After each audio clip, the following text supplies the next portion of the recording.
আপনি দেখেন নাই এখানে কাসরা পড়ে আছে? দুনিয়ার লাভটা বুঝলেন, আখিরাতের লাভটা বুঝলেন না।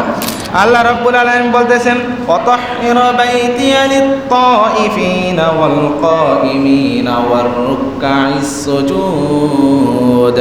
আল্লাহ বলতেছে, ইব্রাহিম এই কাবা ঘর তুমি ঝাড়ু দাও, কাবা ঘর পরিষ্কার করো, আমার ঘরটা পরিষ্কার করো। কাদের জন্য পরিষ্কার করবা? যারা আমাকে সেজদা করবে, যারা আমাকে রুকু করবে, যারা তাওয়াফ করবে, তাদের জন্য তুমি কাবা ঘর পরিষ্কার করো।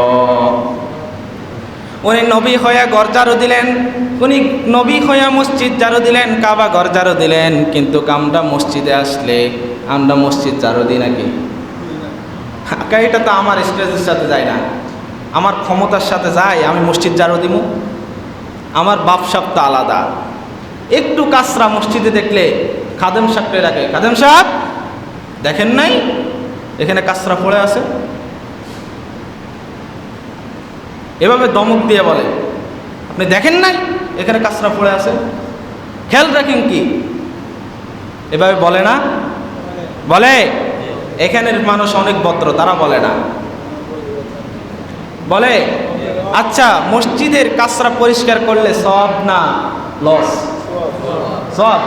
তা আপনি যে মুয়াজ্জিন সাহেবকে, খাদেম সাহেবকে ডাইকা আনা যে এই কাসরাগুলা পরিষ্কার করলেন, পরিষ্কার করার পরে আপনি ওনাকে যে আমলের অফার ছিল আপনার, ওই আমলটা ওনাকে দিয়ে দিলেন।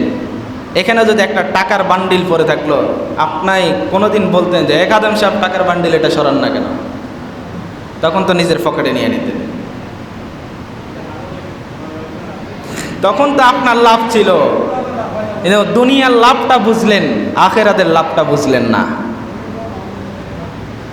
উনি নবী হয়ে উনি মসজিদ ঝাড়ু দিলেন, আল্লাহ আদেশ বললেন, আল্লাহ আদেশ দিলেন শুধু যে ইব্রাহিমের জন্য আদেশ দিলেন এমন না, আল্লাহ সমগ্র মুসলমানের জন্য, সমস্ত রকম মুসল্লিদেরকে সবাইকে আদেশ দিলেন। আল্লাহ বললেন, ওয়াতাহহির বাইতিয়া লিত-তাইফিন, আমার মসজিদ তোমরা পবিত্র রাখো, আমার ঘর তোমরা পবিত্র রাখো। যারা সেজদা করবে, যারা আমি আল্লাহকে সেজদা করবে, আমাকে রুকু করবে, তাদের জন্য। তাহলে আল্লাহ নির্দিষ্ট করে কাউকে বলছে? নির্দিষ্ট করে কাউকে বলছে? সবাইকে বলছে যে মসজিদ আমার ঘর তোমরা পবিত্র রাখো। তাওয়াফকারীদের জন্য, সেজদাকারীদের জন্য, রুকুকারীদের জন্য।